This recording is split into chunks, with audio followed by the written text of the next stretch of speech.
Kia ora koutou, ko Louise Piggin toku ingoa. Thank you for having me. It's great to see so many people here. I work as a conservation technician at Canterbury Museum. I have a Master of Arts in Museum Studies, which I did at Massey University, and I'm also the Canterbury representative for NZCCM, which is the New Zealand Conservators of Cultural Materials professional organisation.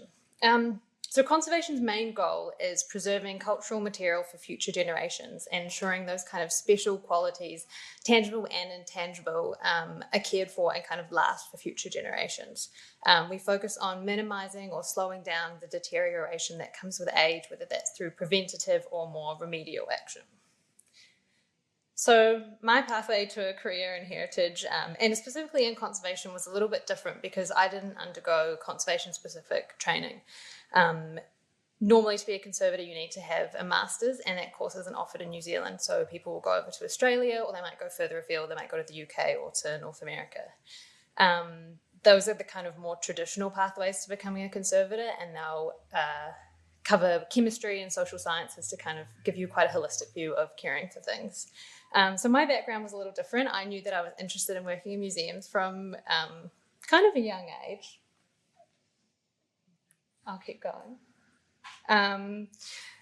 And my first exposure to the profession was in high school. So my gateway coordinator, so that was how you did work placement, if you wanted to do kind of a slightly different career, they set me up working or doing a volunteering thing in my school holidays at the New Zealand Maritime Museum in Auckland. And I suppose a lot of volunteer positions can often be front of house and things like that. They actually put me into the into the collections team.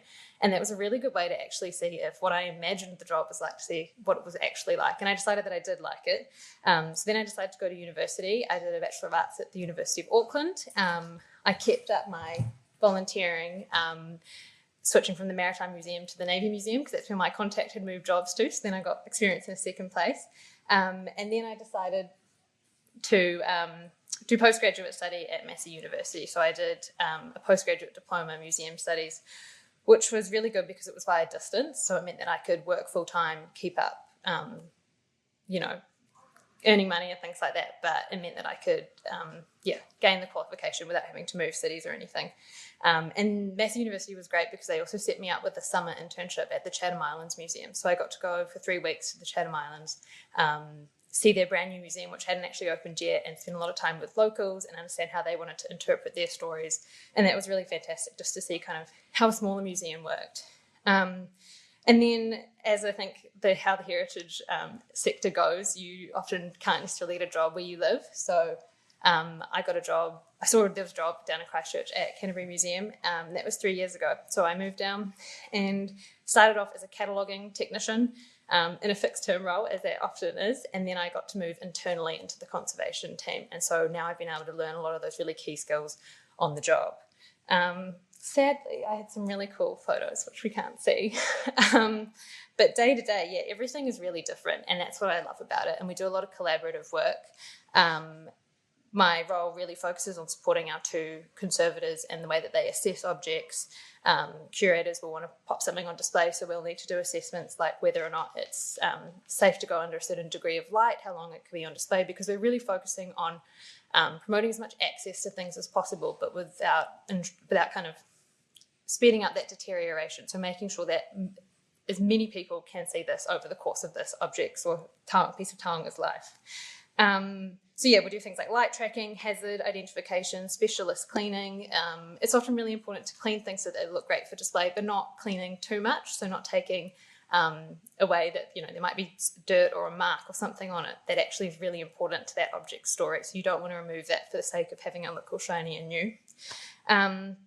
And I've also been able to do some stuff recently with 3D scanning, so we can use this really cool piece of tech and scan huge things, really small things, and that can really help with our exhibitions team do mount making without needing to handle a fragile object too much. It really helps preserve and capture the condition of something in a really 3D way. And then it's also great for access, so it means that we can, our 3D scans can then go into other people's visualizations for things. We did a really cool thing for the Christchurch City Council recently, which hopefully, I'm not sure if that will come out soon. And yeah, even I got to 3D scan inside an Antarctic tent recently, which it's not really safe for other people to go inside the tent, but for us, being able to 3D scan that. And then two other things that's been really cool for me, because I managed to get into this kind of conservation niche. I got to go down to Dunedin and scan the pigments on a painting from it was a 500-year-old Italian painting, because through our analysis of that, we could see the retouching, so we could see if the pigment was an older lead white, or we could see if it was a newer kind of titanium white. So that was really useful for them.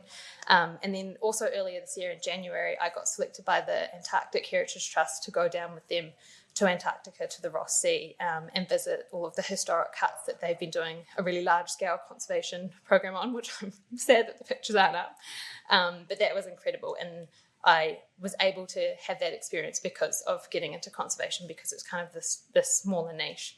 And so, yeah, there's so many possibilities and so many opportunities out there. And I think that's what my advice really focuses on, is just, yeah, taking chances and trying things out.